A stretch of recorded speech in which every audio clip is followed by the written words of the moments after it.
판결 토파 듣기. 안녕하세요. 우리 일상생활에 밀접한 영향을 미치는 판결들에 대해서 시민의 눈높이로 이야기하는 판결 토파 듣기. 저는 참여연대 사법감시센터 간사 김은영입니다. 오늘도 한상희 건국대 법학전문대학원 교수님 나오셨고요. 정민현 변호사님 나오셨습니다. 반갑습니다. 안녕하세요. 네, 안녕하세요. 예. 그 연말이 되니까 여기저기서 시상식들이 많이 있는데요. 뭐 드라마나 가요제 뭐 이렇게 시상식들이 있는데 판결도 시상식이 있어요. 좀 우습긴 하지만 그래서 민주사회를 위한 변호사 모임이라고 민변이라고 하죠. 민변에서 해마다 우리 사회를 진전시키는 디딤돌 판결이 어떤 건지, 그리고 우리 사회를 장애가 되는 판결들, 걸림돌이 무엇인지 이 판결들 10개씩을 각각 선정하는데요. 올해도 벌써 12월 초에 발표했었죠. 그리고 한겨레 21에서도 얼마 전에 또 판결들을 또 발표했어요. 올해의 판결 그렇게 해서요. 한겨레 21은 2008년부터 매년 그렇게 해오고 있는 걸로 알고 있습니다. 근데 두 군데 모두가 공통적으로 최악의 판결이라고 해야 되나요? 선정한 게 하나 있어요. 그게 바로 2014년. 올해는 아니었어요. 이게 아무래도 12월 초에나 중순에 발표하다 보니까는 11월까지의 판결들을 중심으로 하다 보니까 2014년 12월에 났던 헌법재판소의 통합진보당 강제 해산 결정, 그거를 선정했습니다. 민변에서는 최악의 걸림돌 판결이라고 했고 한겨레 21에서는 경고한다 이 판결 이름을 좀 바꿨더라고요. 좋은 판결은 박수친다 이 판결 이렇게 했는데 경고한다 이 판결로 선정했습니다. 사실 걸림돌이란 말도 과분하죠. 네. 어떻게 보면은 정말 악몽 같은 판결이죠. 네. 우리 헌법재판소가 지금 설립된 지 25년 이제 한 세대를 향해서 나가고 있는데요.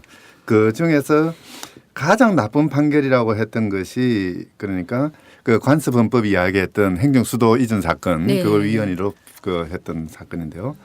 그것보다는 한 20배 정도 더 나쁜 뭐 그런 판결이라고 봐도 될 것 같아요. 당시에 이 판결 났을 때 많은 언론사 단체들에서 나오는 헤드라인 보면은 민주주의를 살해한 날이다. 역사의 심판을 받을 것이다. 민주주의를 삼켜버렸다. 사법 구태타다.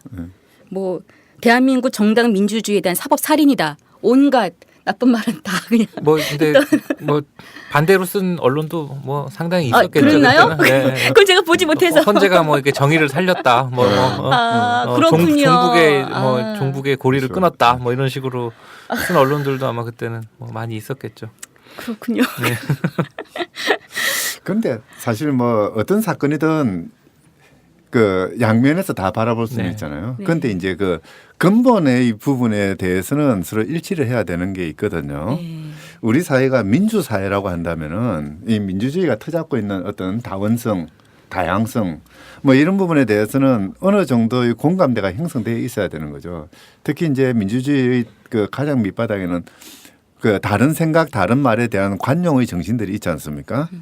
근데 이 판결 같은 경우에는 어떤 맥락에서 봐도 뭐 그냥 오른쪽에서 보든 왼쪽에서 보든 위에서 보든 밑에서 보든 뭔가 우리와 다른 목소리를 내는 사람들의 그 토대를 없애버렸다는 점에서는 좀 반민주적이라고 이야기하지 않을 수가 없을 것 같아요.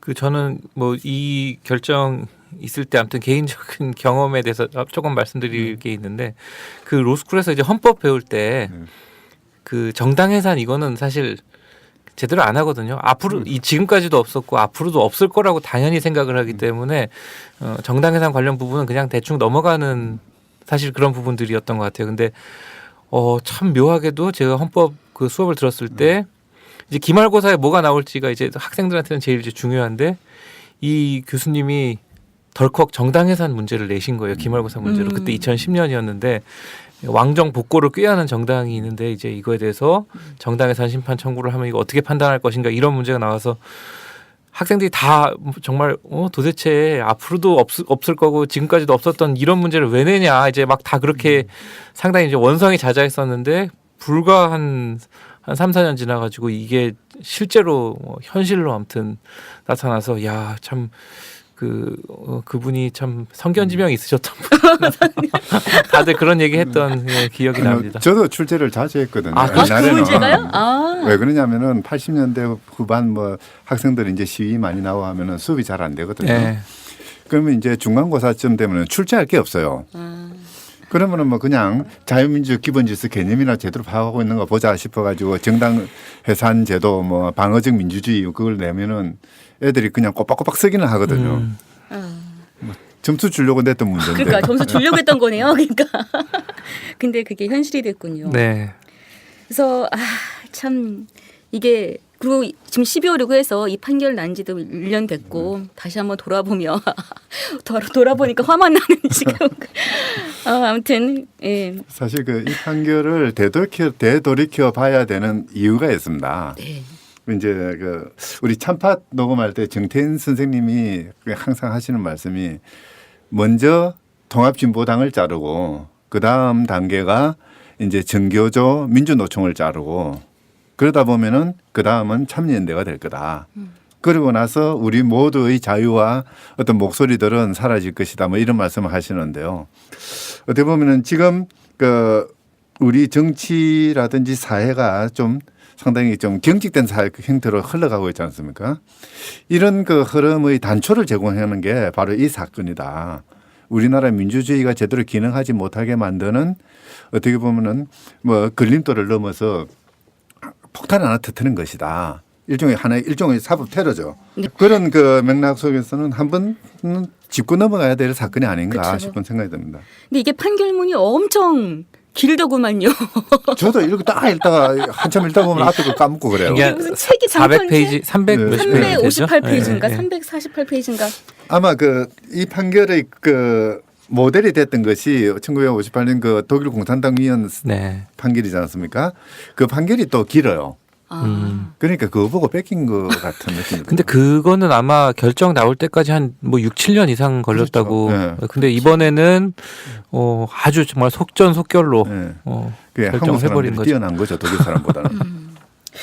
그러면 이 사건 진짜 2014년 12월 19일에 났던 통합진보당 해산 결정 사건 번호 오랜만에 2013 헌다 1. 예. 나중에 한번 찾아봐서 읽어보실 분들을 위해서 2013 헌다 1 이 사건 이제 얘기를 본격적으로 해보겠습니다. 그 당시에 헌법재판소의 주문 결론이었죠. 청구인은 이 당시 대한민국 정부고 네. 법률 대표인이 황교안 법무부 장관이었으니까요. 그래서 피청구인은 통합진보당이었고요. 그래서 피청구인 통합진보당을 해산한다. 그리고 두 번째가 통합진보당 소속 국회의원 김미희, 김재현, 오병훈, 이상규, 이석기는 의원직을 상실한다. 이 두 가지였죠. 네. 예, 이 두 가지 결정을 내렸는데요. 이때 결정을 냈을 때 재판관 9명 중에서 8대 1로 원래 6명 이상이 되면 되는 건데 8명 압도적으로 다행히 정말 천만다행 한 명의 반대 의견이 있었는데요. 그래서 더욱더 이 8명의 이 천이 공로할 이 판결을 내리는 게 얼마나 정말 문제가 많은지를 네. 여실히 드러나 이렇게 극명하게 볼 수 있었던 그런 결정이 있었는데요. 그 당시만 해도 7대 2는 되지 않을까 또는 6대 3은 되지 않을까. 이제 우리 재판관들의 양식을 믿었던 거죠. 근데 이제 8대 1로 나오니까 너무했다 뭐 이런 이야기가 나오는데 저는 뭐 7대 2든 8대 2든 마찬가지라고 생각하고요. 중요한 거는 반대 의견이 있었는가 없었는가. 이 반대 의견이 있음으로써 법정의 의견이라고 이야기하는 다수 의견의 그 문제점이나 허무 맹랑함, 비약 이런 것들을 알 수가 있거든요. 그래서 뭐 저는 8대 1이라고 해도 반대 의견 김인수 재판관의 그 반대 의견 하나 있었다는 사실만으로도 우리는 조금 좀 쓰린 가슴 다듬을 수 있지 않았을까 싶은 생각이 들어요. 그 선생님은 그러면 이렇게 해산 결정이 날 거를 예감하고 계셨네요. 아니요, 설마 그랬죠, 사실은. 이제 설마 하더라도 소설을 쓸 수는 있지 않습니까? 네. 그래도 뭐 설마 설령 그렇다 하더라도 저는 뭐 해산될 거라고 저는 생각했어요. 그래요? 근데 이제 몇 명이나 이제 반대 의견에 동참하느냐 이게 문제일 거다 저는 좀 그렇게 다들 생각했던 것 나쁜 같아요. 예감들을 하시는데 현실이 됐군요. 설마 그랬는데 이렇게 압도적인 수로. 그 TV에 보면 막장 드라마 있잖아요. 예. 실제 막장은 현실이에요. 이 막장 드라마에서 이런 식으로 했다가는 아무도 안 볼 거예요. 저게 무슨 SF 같은 영화잖아요. 근데 정말 헌법재판소가 이렇게 결정 내리기까지가 정말 일사천리였어요. 지금 한번 제가 날짜를 꼬아봤는데요. 이게 처음에 이석기 의원 내라는 음모 사건 때문에 나타난 거잖아요. 물론 네. 그 전에 더 거슬러 올라가면 국정원 댓글 사건부터 올라갈 수 있겠지만 일단 그건 빼고. 아니 대통령 선거 과정에서 그 토론 당시에 네. 박근혜 대통령 후보에 대해서 공격했던 사람도 있었잖아요. 예. 그렇죠. 거기부터 거슬러 올라갈 수 있겠죠, 사실은. 네. 하지만 일단 2013년 8월에 국정원에서 내자를 하면서 8월 28일 날 이석기 의원을 비롯한 통진당 당원들 집과 사무실을 압수수색하면서 그러면서 바로 또 그 유명한 아로 혁명 조직의 이 이석기 의원 주도로 만들어진 아로의 조직원 130명이 회합을 한 그 회의에서 그 나왔던 얘기들 뭐 전쟁 일어나면은 국가 기관 시설을 습격하자 뭐 이런 체제 전복 내란을 모의했다고 주장하면서 이게 국정원은 주장하면서 당시 회의록을 녹취록을 공개했었죠. 네.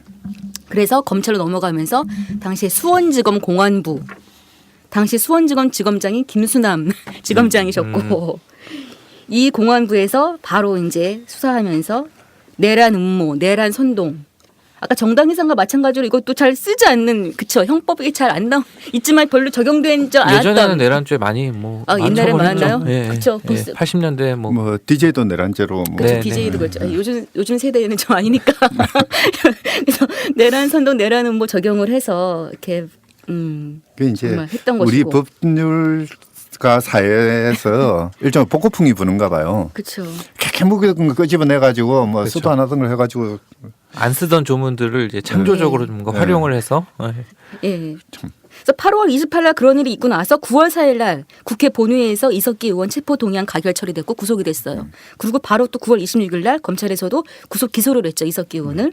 그때 그다음에 9월 26일 그렇게 난 다음에 바로 법무부 안에 TF가 꾸려지면서 이거 정당 해산 그걸 짜기 시작했죠. 법적 근거라든가 이런 것들 짜기 시작하면서 11월 5일 불과 2달 좀 안 돼서인데 11월 5일 날 국무회의에서 이거를 헌법재판소에 청구하자라고 심의 의결을 거쳤습니다. 근데 이때는 대통령이 없었어요. 해외 순방 중인데 그렇게 국무총리 뭐 비행기 안에서 안에서 뭐 했었죠. 전자결제했다든가 뭐 네. 그랬죠.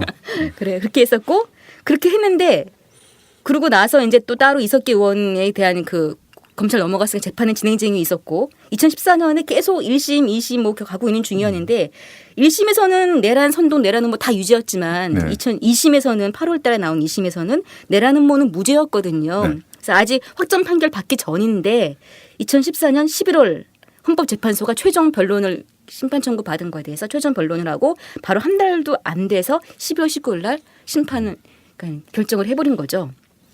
이 자료가 제가 변호사님들 얘기 들어보니까 15만인가 17만 페이지인가 그렇다고 네, 하더라고요. 그렇죠. 그걸 서력으로 하나죠. 다 그냥 그 9명 재판관이 다 읽었다니 얘기 들어보니까 재판할 때 보니까 뭐 졸기도 하셨다는데 아니 뭐 줄곧 저런 그 졸기만 한 재판관도 몇 명 있다고는 이야기는 듣긴 했어요.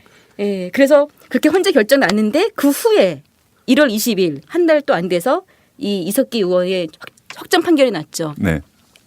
내란 음모는 무죄다. 내란 선동과 국가범법은 유죄다라고 해서 났던 거죠. 네. 정말 이게 잘 짜여진 각본처럼 일사천리로 그냥 진행된 그런 사건이었는데요. 근데 각본도 뭐 짜여지긴 잘 짜여졌는데 좀 삐걱거려요. 그러니까 대부분 판결이 아마 그쵸. 아로는 없는 거거든요. 네. 그런데 헌법재판소가 이 그 통합진보당 해산할 때는 기본적인 틀은 아로라는 조직을 전제로 하고 있는 거거든요. 네. 그러니까 둘 중에 하나가 잘못된 것 같아요. 뭐 대부분이 판단했거나 헌법재판소 잘못 판단했거나. 근데 이게 대법원에서 아직 확정도 안 되는데 헌법재판소가 이렇게 서둘러 왜 했을까 이런 생각이 또 들고.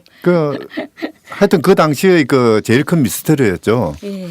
그러니까 12월 19일 대통령 당선일에 맞추려고 하는 것은 아니냐라는 그렇죠. 음모론도 있었잖아요. 네네 맞아요. 기억나네요 또 이제. 근데 아무튼 그 헌재 결정 자체가 상당히 성급하게 이루어졌다는 거를 보여주는 사례들도 좀 있었던 것 같아요. 그러니까 뭐 어떤 모임에 이제 뭐 참석하지도 않은 사람들이 막 그렇죠. 참석했다는 네, 식으로 맞아요, 이제 헌재 결정문에 맞아요. 막 다 써놓고 나중에 아마 그 뭐 뒤늦게 삭제하고 뭐 이제 이렇게 네, 하긴 네. 했던 것 같은데요. 예, 예. 사실 그 결정문을 경쟁하는 것도 예. 이제 경쟁하기 위한 요건들이 있잖아요. 네. 그냥 글자가 틀렸다든지 뭐 이런 거지. 이 경우는 참석하지 않은 사람을 참석했다라고 결정문에 썼거든요. 네. 이건 사실관계를 그쵸. 잘못 파악한 완전히 거죠. 잘못. 그러면 재심으로 넘어가서 다시 판단해야 되는 걸 그냥 판결문 결정문이죠. 그 글자 고치고 그냥 넘어가 버리고 해버린 거죠. 그러니까 어떻게 보면은 그 뭐 판단 자체도 뭐 서둘러서 했고 대충 해버렸고 결정문도 대충 쓰고 그게 오류가 발견되어서 누가 비판하니까 그것도 대충 고치고 그러고 넘어간 것 같아요. 아무튼 이분들이 지금 헌재 상대로 또 아마 손해배상 청구 소송 네. 진행 중인 걸로. 재심도 알고 있어요. 청구하지 않았나요? 재심도 사건? 청구를 예, 했죠. 네, 네. 재심도 네. 했고. 대체 이 해산 결정문 대체 어떻게 어떤 얘기들로 348페이지를 채웠는지 한번 법리가 무엇인지 한번 얘기를 좀 해봐야겠습니다. 예. 제일 이게 먼저 이제 이 사건에서 이야기됐던 게 뭐냐면은 국무회의를 그냥 대통령도 없는 자리에서 그렇게 거쳐 나가는 게 옳았느냐 뭐 그런 이야기가 있었죠. 네네. 그래서 이제 그 정당 해산은 보통 이제 정부가 국무회의의 심의를 거쳐서 헌법재판소에 제소를 하는데 이 국무회의가 제대로 되지 않았다. 그래서 요건이 안 됐다. 뭐 이런 그 비청구인들 주장이 있었거든요. 네. 아니 근데 정당 해산을 하는 그런 걸 헌법재판소에 심판하겠다라는 그런 중차대한 거를 굳이 대통령 없을 때 할 필요가 없잖아요. 이게 그 이제 뭐 너무 급했다라고 이야기를 하는데요. 뭐가 그렇게 급했을까요? 왜 급했는지 그거는 아무도 모르죠. 뭐 항상 그 우리 대통령이나 우리 정부는 우리 사회가 지금 뭐 비상사태로 보이나 봐요.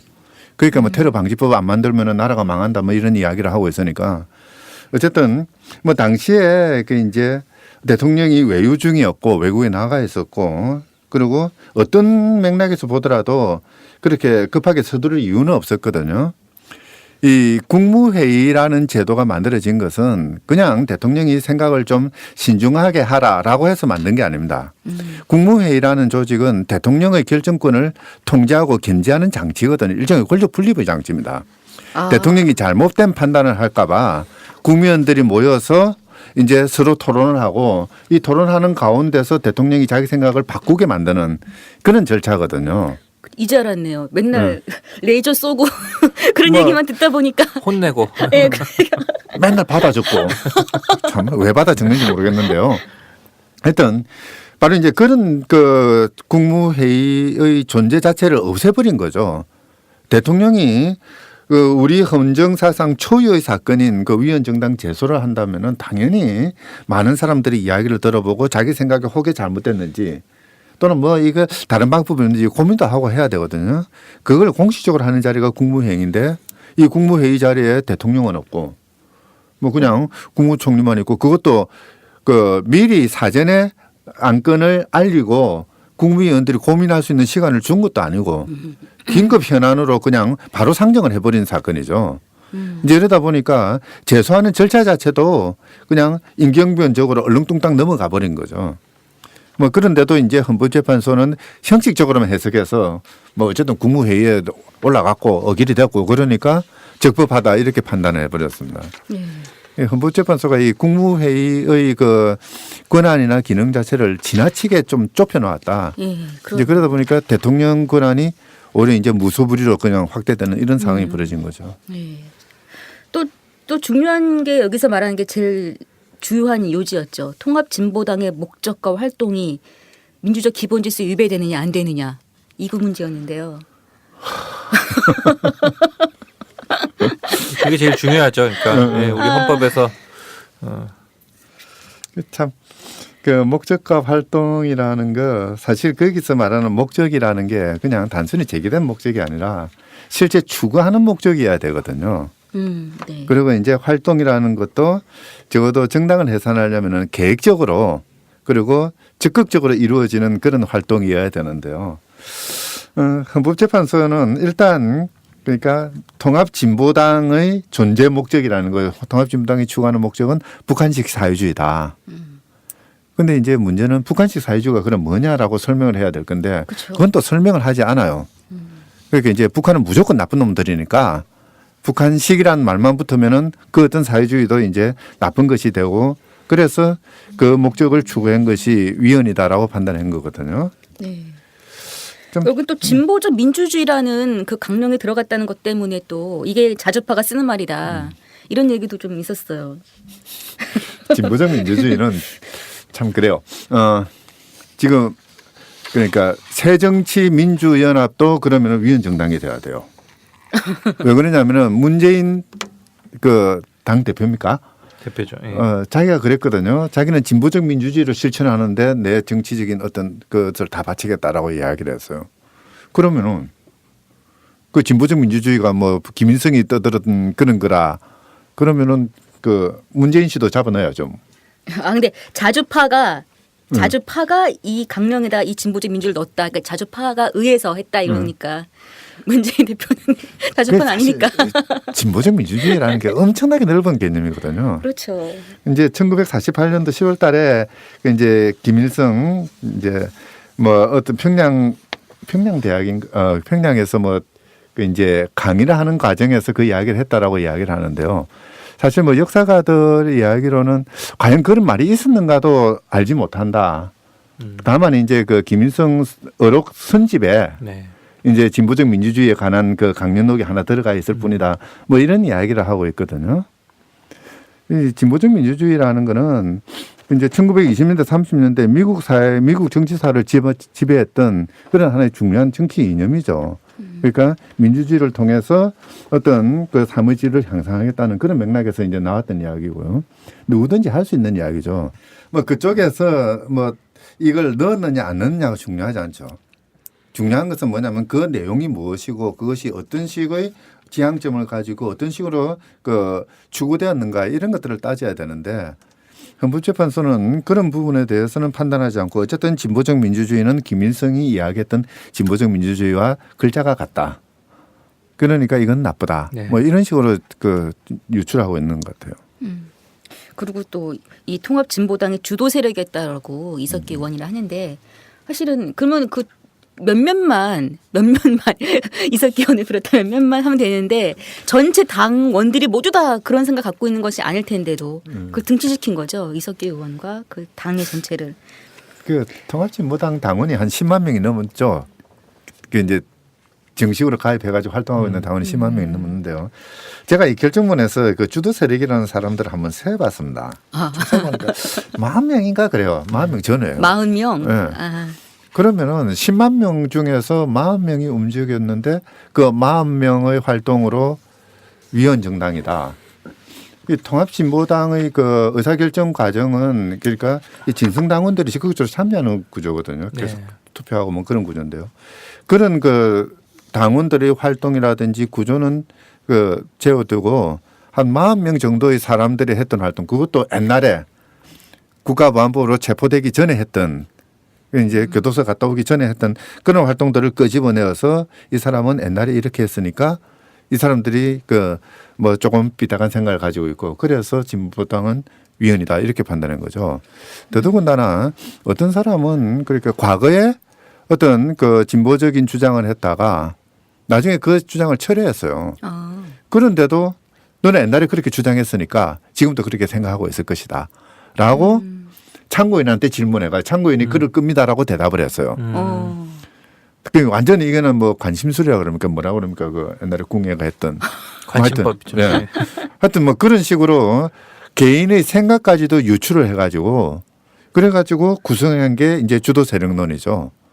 이 주도 세력들이 그러니까 통합진보당의 모든 것들을 다 결정하고 이들이 북한식 사회주의를 지향했다. 그래서 위헌이다라고 판단한 거죠. 아니 근데 이렇게 헌법재판소가 정말 이렇게 쉽게 정말 쉬운 거예요. 쉽게 정당 해산을 막 해도 되는 건가요? 너무 이게 법리가 좀 이렇게 근거가 좀 약간 빈약한 것 같은데요. 이 정당 해산 요건이 좀 있지 않나요? 네. 이제 정당 해산을 하려면은 그러니까 어쨌든 그 목적과 활동이 민주적 기본 질서에 위배돼야 되거든요. 이제 그랬을 때 그 목적과 활동이라는 것이 그러니까 그 적어도 그 정당의 공식적인 그런 목적이어야 되고 그리고 주요한 그 정당의 명의로 이루어지는 활동이라고 할 수 있을 만큼 그만큼 공식적이고 계획적으로 어떤 활동들이 이루어져야 됩니다. 그런데 지금 이번 그 결정 같은 경우에는 사실 그런 부분들을 제대로 따져내지는 못했죠. 그리고 이제 또 하나가 그 베니스 위원회라고 있습니다. 네. 그러니까 유럽행위에서 만든 그런 세계의 이제 헌법 재판소들이 모인 회의체 같은 거죠. 일종의 그런 예, 예. 셈이죠. 그러니까 이제 법치를 통해서 민주주의를 확립하겠다는 그런 목적을 가지고 만든 위원회죠. 이 위원회에서 이 정당 해산 제도에 대해서 뭐라고 이야기를 하냐면은 되도록이면 없는 게 좋다. 근데 뭐 설령 만들어 두더라도 그냥 있는 둥 마는 둥 있다는 그 사실만으로 충분한 그런 존재로 만들어야 된다. 한마디로 말하자면 위헌정당 해산 제도라는 것은 없어야 되고 있더라도 행사하지 않아야 된다는 거죠. 그 권한을. 그만큼 민주주의에 그 배치되는 또는 민주주의를 침해할 수 있는 가능성이 많은 제도라는 겁니다. 그러니까 사실 뭐 이 제도가 처음 그 도입된 그 배경도 사실 조금 짚어볼 필요는 있을 네. 것 같거든요. 그러니까 이게 그러니까 58년도에 사실 이승만 정권에서 그 진보당을 그냥 강제로 그냥 해산시킨 일이 이제 있었잖아요. 그러니까 그 이후에 헌법을 개정하는 논의를 하는 과정에서 정당 해산을 이렇게 정부가 막 그냥 마음대로 하지 못하도록 하기 위해서 사실 헌법에다가 그렇죠. 이제 정당 해산 제도를 정부를 견제하기 위해서 그렇죠. 그러니까 그게 뭐 정부 일방에 의해서 이렇게 막 함부로 정당을 그러니까 사실은 정당 보호를 위한 조항인 그렇죠. 거고 정당을 해산하기 위한 조항은 사실 아니었다는 거죠. 그게 뭐 60년도 헌법 개정 회의록 같은데 보면은 그런 논의들이 막 그렇죠. 되게 자세히 되고 있어요. 그래서 그런 것들을 이제 감안하면 이 아주 신중하게 봐야 되는 문제인 것 같은데 이제 지금 이번에 이제 정당 해산 결정은 뭐 전혀 좀 그렇게 보이지는 않았다는 거죠. 사실 조금 더 부연해서 설명드리자면요. 독일 같은 경우에는 이제 이 독일의 그 사회당 국가 사회주의 정당 그 해산시킨 판결하고 그 독일 공산당 해산시킨 판결이 이제 이번 그 헌법재판소 판결에서 이제 뭐 많이 그 모범 사례로 들고 있는데요. 사실 독일에서 위헌정당 해산 제도가 들어서는 거는 그러니까 어떻게 보면은 나치당 같은 그런 극우 정당이 나타나 가지고 그 반인간적인 그 반인도주의적인 행위를 하지 못하도록 하기 위해서 만든 제도입니다. 그래서 독일 기본법에는 정당 조항 안에 들어가 있습니다. 정당이 어떤 민주 기본 질서 위반하면은 그거는 이제 위헌 정당이니까 어떻게 하겠다 뭐 이렇게 돼 있는데요. 우리나라의 경우에는 1958년에 그 자유당 정권이 조봉암 씨의 그 뭡니까 진보당을 그 등록 취소를 해버렸거든요. 네네. 이제 그러고 나서 그 4.19가 일어나고 이제 민주당 정부가 들어서면서 60년 헌법에다가 다시는 이런 일이 없어야 되겠다 결의를 하면서 표현의 자유, 결사의 자유 조항에다가 이 그 규정을 집어넣습니다. 그러니까 결사의 자유를 보호하기 위한 수단으로 정당 해산 조항이 들어가거든요. 다른 말로 하자면은 특별한 사유가 있지 않는 한은 이 정당을 해산시키지 말라는 의미로 들어간 거죠. 독일은 반대로 뭔가 위험한 성향이 있는 정당이면은 없애버리라는 개념으로 들어간 겁니다. 사실 그때 이제 배경이 완전히 다른데요. 독일은 2차 대전 끝나고 난 뒤에 패전국이었고 4개국이 분할 점령했거든요. 이 과정에서 독일의 정치를 터주기 위해서 정당을 인가제로 합니다. 국가가 허용해 줬어요. 마음대로 설립할 수 있는 것이 아니고 이러이러이러한 정당은 설립해도 돼. 나머지는 하지 마. 이제 그런 상황에서 동독에서 공산당이 설립치가 되니까 나머지 소련 점령 지역에서 공산당이 설립가 되니까 그 이제 미국이나 그 영국이나 프랑스 점령 지역에서도 똑같이 이제 해야 되기 때문에 공산당 설립을 인가해 준 거죠. 국가가 정당을 통제하던 시절이었거든요. 그러다 보니까 국가가 정당을 해산할 수 있다라는 결론은 당연히 나오죠. 그런데 우리나라는 그게 아니었거든요. 정당은 누구나 자유롭게 설립하고 그것이 헌법상의 기본권으로 보장되어 있던 시절이었습니다. 이제 그런데 그 자유당 정권이 그 진보당을 강제 등록 취소를 하다 보니까 이런 건 없어야 되겠다 해가지고 정당을 보호하는 아주 강력하게 보호하는 장치로 만들어놨던 거거든요. 그런데 이번 그 헌법재판소 결정은 그런 어떤 역사적인 배경을 아예 무시해버리고 전혀 다른 제도를 가지고 와가지고 우리나라 그 통합진보당을 해산시키는 근거로 삼았던 거죠. 네.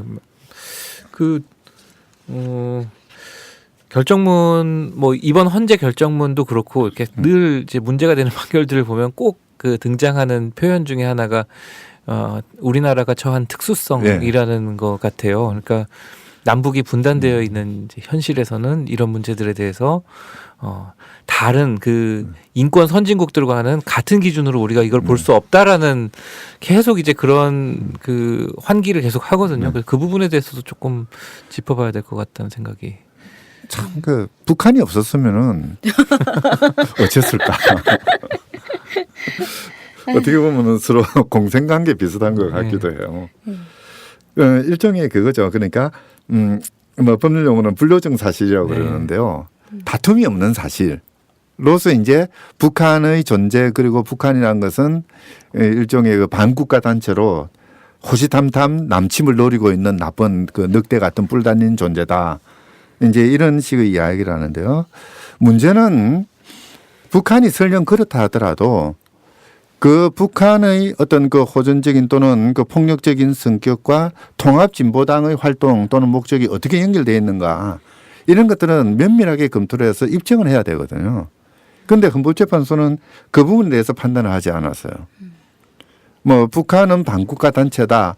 이거는 뭐 그 48년 헌법이 만들어진 이후 뭐 45년부터 계속되어 왔던 그런 판단이니까 뭐 어쩔 수 없다 하더라도 적어도 북한식 사회주의의 실체가 무엇인지 그리고 그 내용의 구체적인 그 구성 요소들이 통합진보당의 활동이나 강령이나 또는 목적하고 어떤 연관이 있는지 하는 것을 제대로 밝혀야 되는데 그래야 이 통합진보당이 폭력정당이 된다라고 할 수가 있는데 그런 부분에 대해서는 전혀 판단하지 않고 그냥 일종의 그냥 유추 비슷하게 뭐 이러니까 그럴 것이다 하고 넘어가 버렸어요. 바로 이제 그 때문에 이제 이 판결이 그러니까 최악의 판결이다라는 비판을 받게 되는 거죠. 이거야말로 정말 결정문을 최고 출판이라고 해서라도 다 같이 읽어봐야 될 그런 것 같아요. 근데 너무 길어서 읽기도 힘들어요. 책 한 권 분량. 근데 아까 말씀하신 베네스 위원회에서도 이걸 굉장히 세계적으로도 지금 이렇게 정당 해산되는 사례가 별로 없으니까 굉장히 관심 있게 보고 결정문을 좀 보내달라 이랬잖아요. 그래서 결정문을 그 348쪽을 다 번역해서 보내야 되는데 아직도 1년 지났는데 못 보냈다고. 그때 이제 보내달라고 그러니까 번역하는데 1년 이상 걸리기 때문에 못 보내준다 그랬거든요. 근데 우리나라 그 영어 잘하잖아요. 또 한편으로는 번역을 제대로 잘 할까 걱정되는 거예요. 헌법재판소가 내는 거니까. 그래서 민간 쪽에서 따로 또 내야 되는 거 아닌가 막 이런 생각도 들고. 그 헌법재판소가 주의한 결정문은 영문으로 번역해서 출판을 하고 있어요. 아 그래요? 네. 그러니까 아마 이 결정은 번역이 될까요? 근데? 달라고 했으니까 줘야 되지 않나요? 한국에서 지금 강일원 헌법재판관이 지금 베니스 위원회 집행위원으로 선출됐다고 얼마 전에 나왔더라고 기사에. 그러니까 해야 되겠죠. 강일원 재판관이 영어를 잘하니까 뭐 설명을 충분히 하겠죠. 뭐. 그래서 아무튼 베니스 위원회라든가 여기저기서도 지금 정당 제도, 뭐 정당 해산 심판 엄격하게 해야 된다라는 제한적으로 해야 된다라는 그런 규약도 있고 그런데 거기엔 저희는 전혀 적용되지 않고. 사실 이제 베니스 위원회에서도 계속 이야기하는 게 아주 그 실질적인 위험이 존재해야 되고 국가 체제에 대한 실질적 위험이 존재해야 되고 그 위험이 지금 현재 급박해 있어야 된다라고 이야기를 합니다. 그런데 이제 헌법재판소는 그런 그 급박성 요건 같은 것들은 아예 고려를 하지 않았죠. 그러니까 먼 미래에 뭐 어제 하다 보면은 이 사람들의 주장이 북한식 사회주의와 연결되어서 체제를 위태롭게 할 가능성이 있을지도 모른다. 그런 막연한 추측만으로 위원을 선언한 거죠. 그러니까 어떻게 보면은 그 국제 기준조차도 제대로 지키지 못한 그러니까 이제 그런 게 결국은 대한민국의 특수성 때문에 국제 기준을 따를 수 없다. 뭐 이제 이런 거겠죠 아마. 근데 또 하나 이번 결정문의 문제가 뭐냐면은 정당 해산으로 그친 게 아니라 그 정당 소속된 의원들도 지역구 뭐 비례의원 다 의원직 상실한다라는 거잖아요. 사실 이게 굉장히 논란이 컸죠.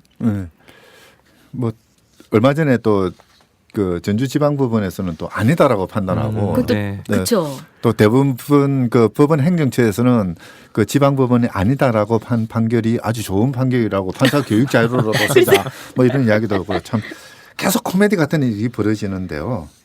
사실 그 이 모든 것들을 이야기하려면은 1950년대 독일로 되돌아가야 돼요.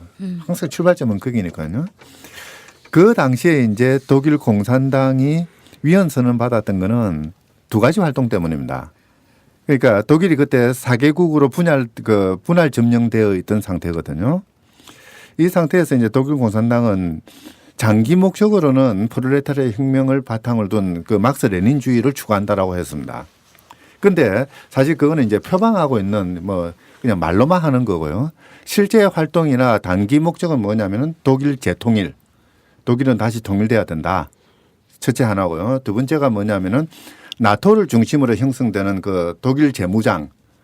이제 소련이나 동구권을 중심으로 했던 바르샤바 기구에 대항하기 위해서 이제 미국을 중심으로 한 연합국은 이제 나토 체제를 만들었는데요.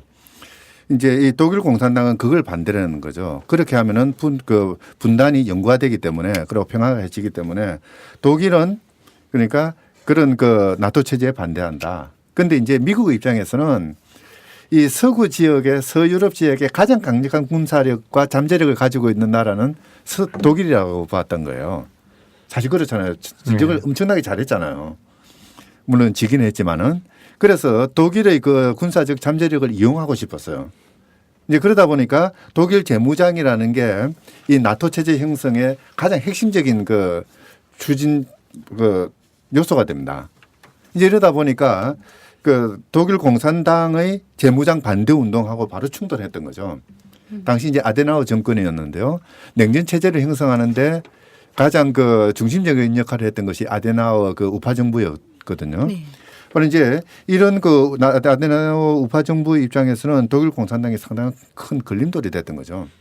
바로 그걸 제거하기 위해서 이제 진행됐던 게 독일 공산당 해산 결정입니다. 사실 독일의 헌법재판소에서도 독일 정부가 독일 공산당을 해산해 달라고 청구를 하니까 이거 하지 말라고 그랬잖아요. 이거는 도무지 해산 대상도 되는 것도 아니고 독일 사회당이 사회주의 국가당이야. 나치당이니까 이건 전체주의를 지향하는 당이니까 없어져야 됐지만은 이 공산당은 그게 아니다라고 하면서 결정을 안 하고 있는 거를 억지로 몰아붙여 가지고 결정하게 만든 사건이었습니다. 이제 그런 사건의 예를 가지고 와서 21세기에 대한민국 이 민주화가 한참 진행 중인 이 대한민국에 적용했다는 사실 자체가 잘못된 거죠. 그리고 이제 조금 전에 또 말씀드렸습니다마는 기본적인 배경에 있어서 독일은 그 당시는 정당은 인가제였고 국가 관리 안에 들어가 있었고요. 그래서 이제 독일에서는 그 당시 이제 어떤 이론이 있었냐면 헌법 이론인데요. 정당 국가론이라는 게 있었습니다. 그게 뭐냐면은 정당은 국가기관 내지는 헌법기관이다. 왜냐하면 국가가 인가해 줬으니까. 그래서 국가의 운영에 가장 중요한 역할을 하는 어떤 정치기구다라고 개념을 정립을 하고 이제 그런데 그런 정당이 국가 체제에 반대하니까 없애야 되는 거죠. 해산 제도를 만들고요. 이 정당이 없어지니까 그 소속 의원도 목이 잘려야 되는 겁니다. 자격이 박탈돼야 되는 거죠. 국가기구의 구성원인데 국가기구가 없어지면 당연히 이 사람들도 자격이 없어져야 되는 거지 않습니까? 이게 정당 국가론입니다.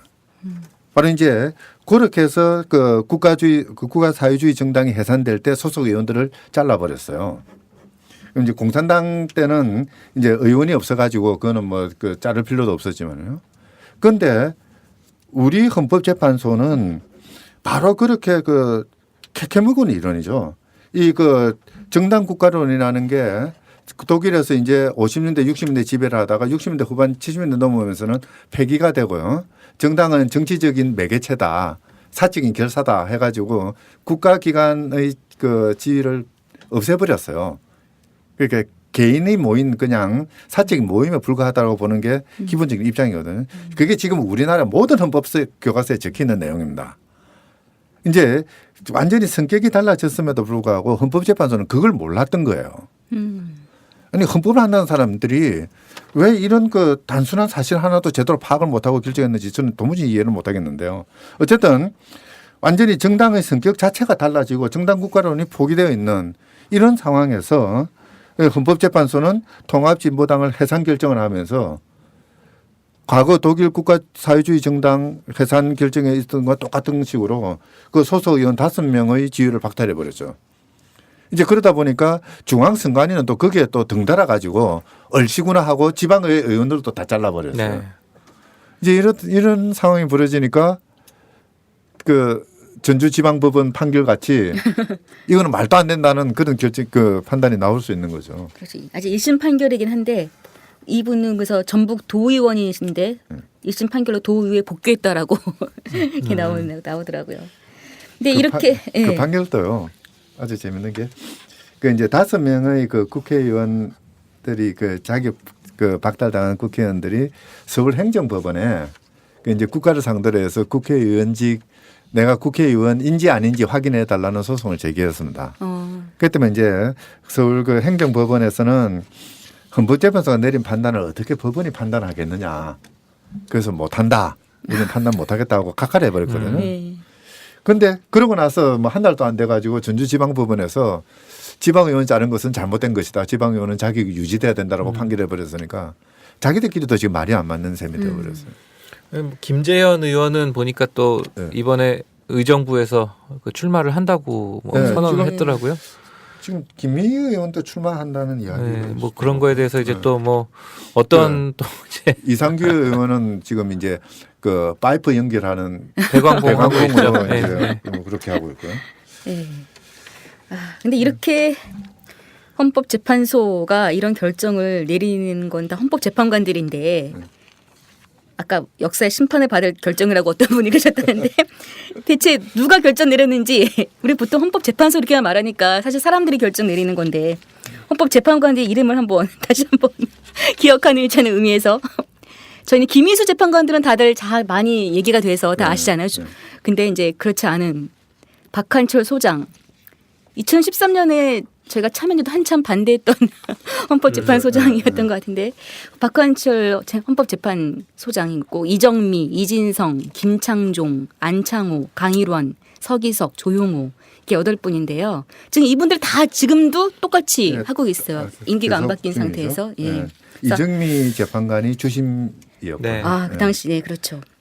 그래서 사실 뭐 일각에서는 이정미 재판관이 주심이었으니까 그래도 조금 낫지 않을까라고 기대했던 것도 사실이었죠.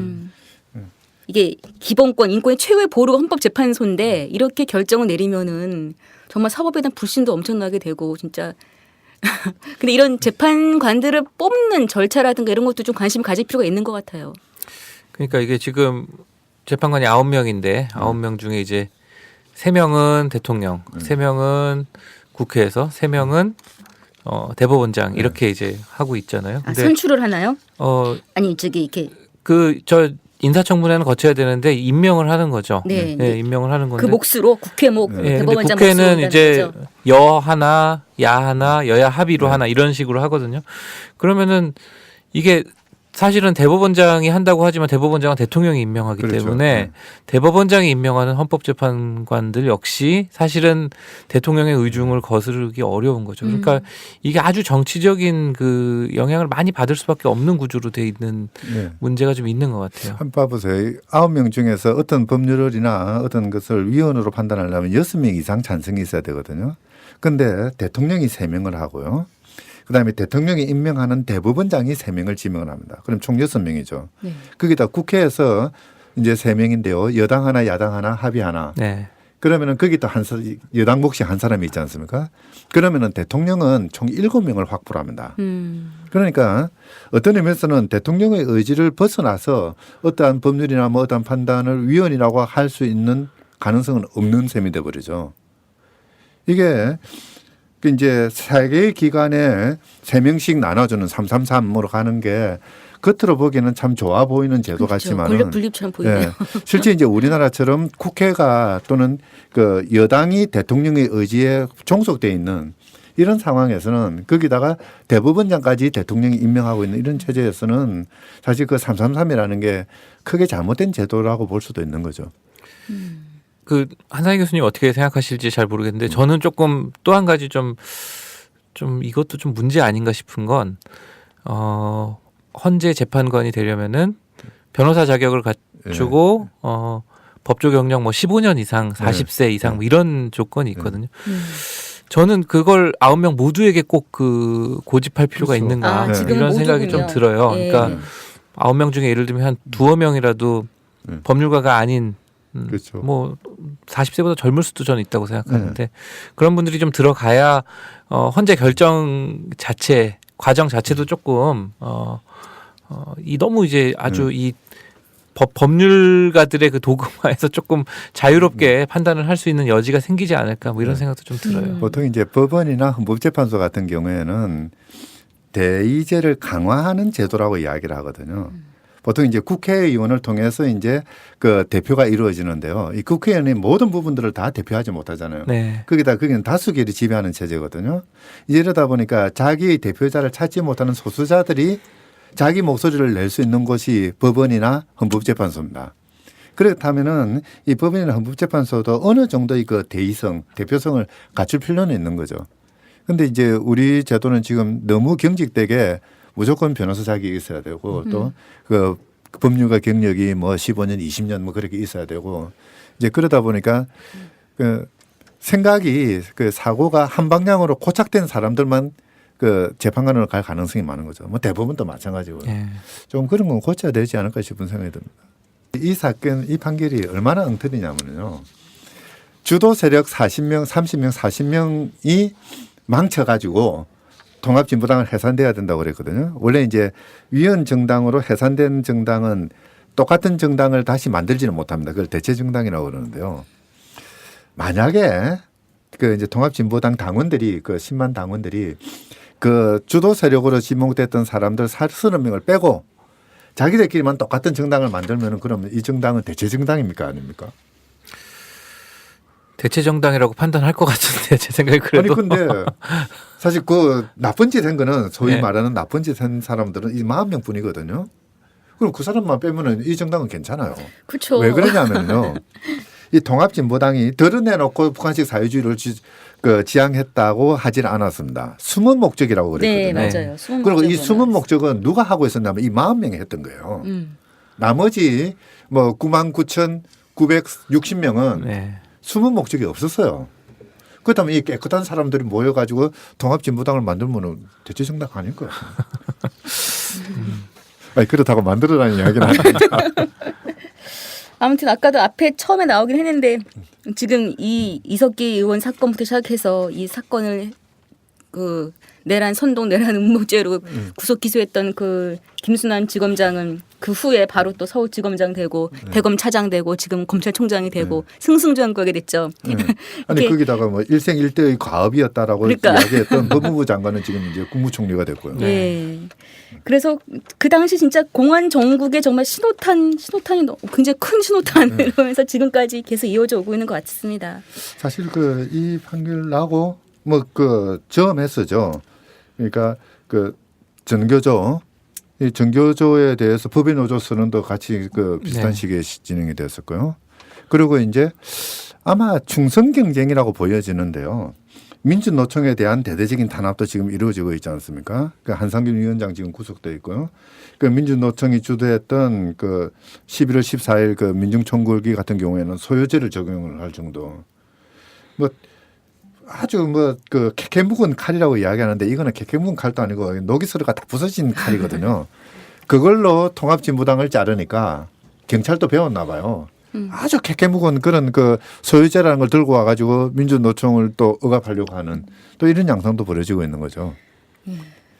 그 순망치 않아 그러죠, 그죠? 그러면 입술이 없으면 이 몸이 쉬는데요. 어쨌든 이런 식으로 하나하나 그냥 없애 나가다 보면은 이제 우리 정태인 선생님 말 맞다는 그 다음은 참여연대가 될지도 모르죠.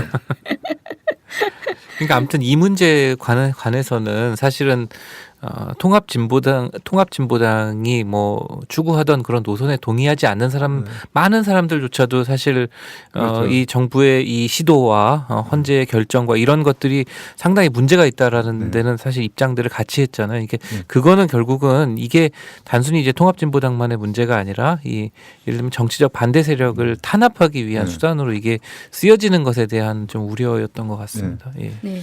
사실 저는 아주 우연하게 이 사건이라고 하긴 그런데요. 뭐 연루되게 됐는데 그냥 할 일 없어서 터키에 놀러 갔다가 네. 터키 그 헌법 제도가 너무 재밌어가지고 그거 좀 공부해 왔던 게 이리 연결된 거거든요. 이제 터키라는 나라는 그 유럽에서는 정당의 무덤이라는 오명을 받을 수 있을 만큼 심심하면 정당들 해산시켜 버렸어요. 아주 이상한 나라인데요. 그러니까 이제 쿠르드족 독립운동하는 이제 그걸 지지하는 정당은 무조건 위헌 정당으로 해산했고요. 그다음에 이슬람 쪽으로 구성된 정당도 위헌 정당으로 해산시켜 버리고, 그래서 제가 알기로 한 25개 이상이 해산된 걸로 알고 있습니다. 이제 그렇게 하다 보니까 유럽 사회에서는 이 터키 헌법재판소라는 게 과연 뭐 하는 데인가, 또는 터키 헌법 구조라는 게 저게 민주주의 헌법인가 하는 그런 회의론도 돌았죠. 바로 그래서 이제 터키가 EU에 가입하는 조건 중에 하나가 이런 제도를 정비해라 그런 거였거든요. 그리고 이제 뭐 그에 따라서 정비를 하면서 지금은 그러니까 정당 해산을 하지 않아요. 이게 무슨 이야기냐면은 체제가 좀 낡은 체제, 좋지 않은 체제인 경우에 정가의 보도처럼 행사할 수 있는 게 이 정당 해산 제도라는 거죠. 물론 정당이 해산되면은 당연히 정당이 해산될 정도면은 일반 시민 사회에서 구성한 단체나 결사 같은 것도 당연히 이거는 뭐 해산이나 또는 이 법의 칼날의 대상이 될 수밖에 없는 거죠. 바로 그게 이제 민주주의가 뒤처져 있다는 후진적이라는 그런 것을 판단하는 척도가 되는데요. 우리 헌법재판소가 이 22세기에 통합진보당을 위헌이라고 해산하는 것은 이건 너무 전근대적인 폭력적인 조처가 아닌가 싶은 생각이 듭니다. 근데 헌법재판소가 사이트 들어가면 앞에 딱 헌법재판소 소개문을 써 있어요. 국민 여러분의 민주화 열망을 모아서 1988년 9월 창립됐다. 민주화 열망을 모아서 만들어진 모아서 만들어진 기관인데 그걸 무시하고 있어요, 다리죠.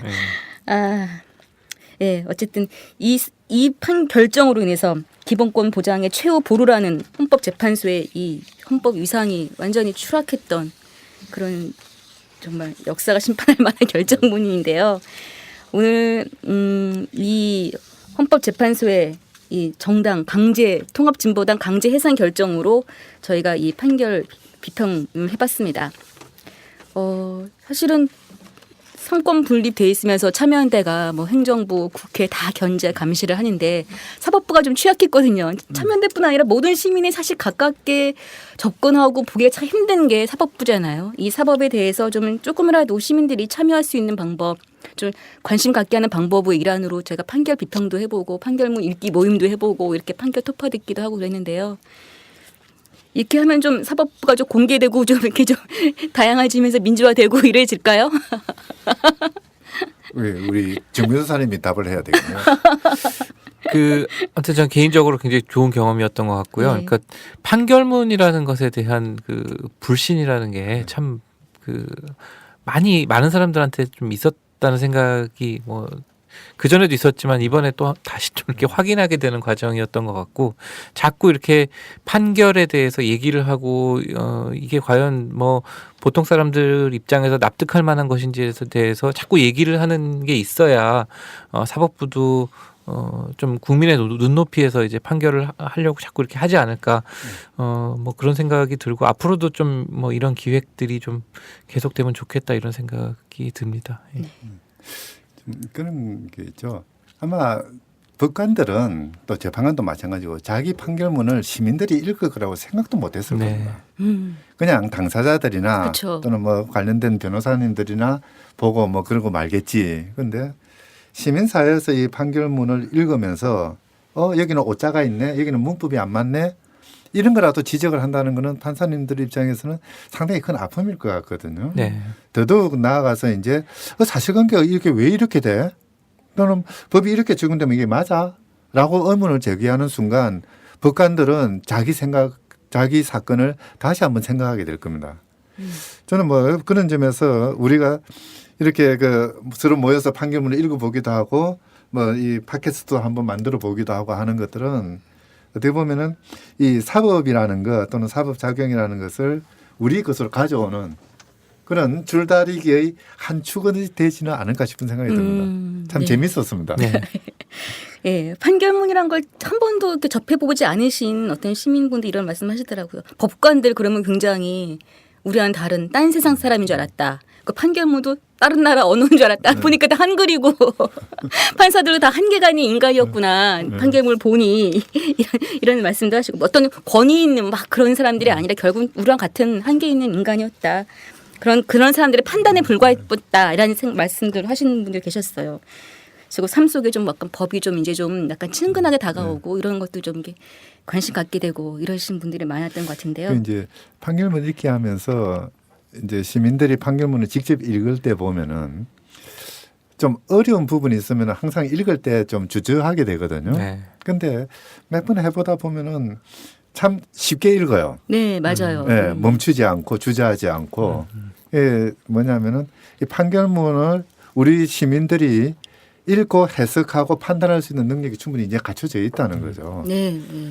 저도 느꼈어요. 네. 저도 이렇게 법률 용어가 어려운 게 나오면은 뭔가 좀 이렇게 주저할 것 같은데 네. 그분들의 관심사는 이 법률 용어 하나하나가 아니었어요. 네, 그런 그렇죠. 해석이 아니라 전반적인 문맥상이라든가 네. 판단 이런 것들에도 관심 많이 가지시더라고요. 소위 이제 그 법관들이 입만 열면 하는 이야기 그러니까 그 뭡니까 사회 통념이라든지 또는 뭐 정의 감정이라든지 법 감정이라는 말들 바로 그런 것들이 지금 말씀하신 고영역이거든요. 법관이 만들어내는 것이 아니라 시민들이 판결문을 읽으면서 아 이게 잘된 건가 못된 건가 이 문장은 왜 이렇지 하는 그 자체가 사회 통념이고 그게 법이 돼야 되는 거죠.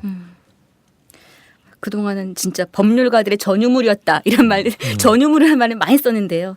좀 이렇게 저희가 사실은 참여연대가 초반부터 판결문 공개운동도 막 했었잖아요. 예. 그게 공개되면서 그 전까지는 진짜 판결문을 꽂고 숨기고 있었는데 저희 공개하라고 사이트에서도 이제 쉽게 찾아보기도 할 수 있게 됐는데 그 아직도 뭐 완전히 공개하지는 않잖아요. 그런가요? 네. 사실 그 진짜 중요한 거는 대법원 판결보다는 1심 판결문이잖아요. 맞아요. 1심권은 잘 안 나오더라고요. 대법원은 잘 많이 나오지도 않고 나오는데. 뭐 그 개인 정보가 어떻고 뭐 그런 이야기하면서 보여주지도 않고 그래요. 예, 이렇듯 이렇게 조금씩 시민들이 관심 갖게 되면서 갖도록 하고 참여연대 역할이 또 그거죠. 갖도록 하면서 좀 사법에 대한 우리의 좀 견제, 참여 민주주의 사회니까 저희가 추구하는 바가 그래서 법률가들의 전유물을 했던 이런 판결들에 대해서 시민들도 좀 시민의 눈높이에서 말씀하신 법감정을 가지고 자유롭게 얘기하고 이럴 수 있는 토론할 수 있는 이런 자리가 많이 만들어져야 될 것 같습니다. 네, 오늘 판결 토파듣기 파일럿으로 하는 세 번째 마지막 프로그램이었고요.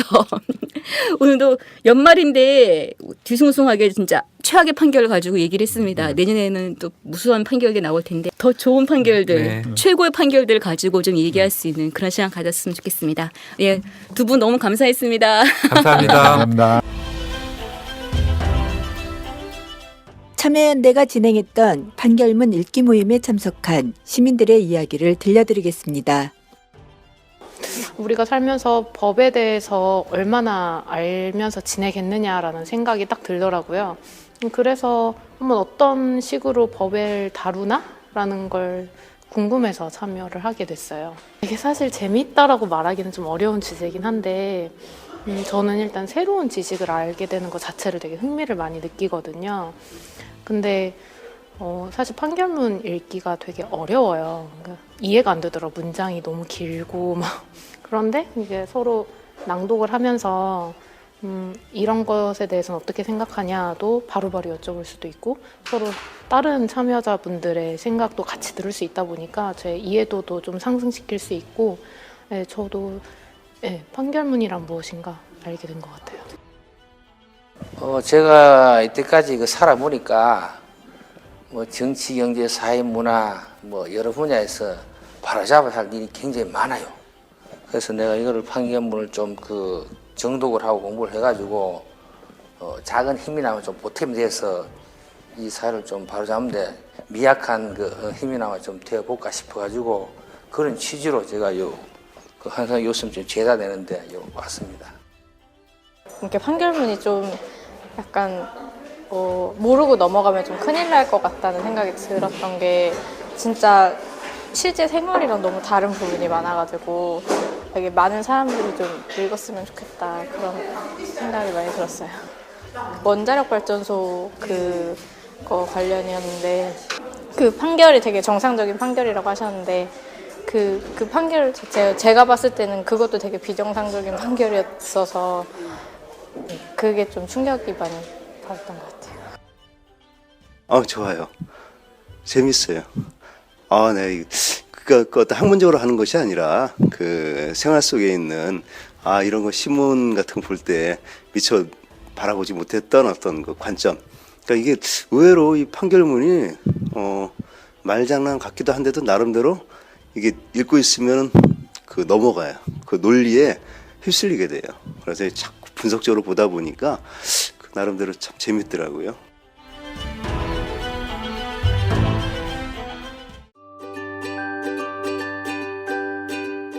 참여연대에 청년들이 배우고 활동할 수 있는 공동체가 뜹니다. 청년이 스스로를 대변할 수 있도록 교육받고 활동할 수 있는 장을 열려고 합니다. 사회 문제를 청년 당사자들의 목소리로 풀어보려 합니다. 청년들이 맘껏 자신의 목소리를 펼칠 수 있도록 격려하고 지원해 주세요. 청년들의 직접적인 참여가 청년 문제, 세상을 바꿀 수 있습니다. 절망을 희망으로 바꾸기 위한 청년들의 실험과 도전에 참여연대가 함께합니다.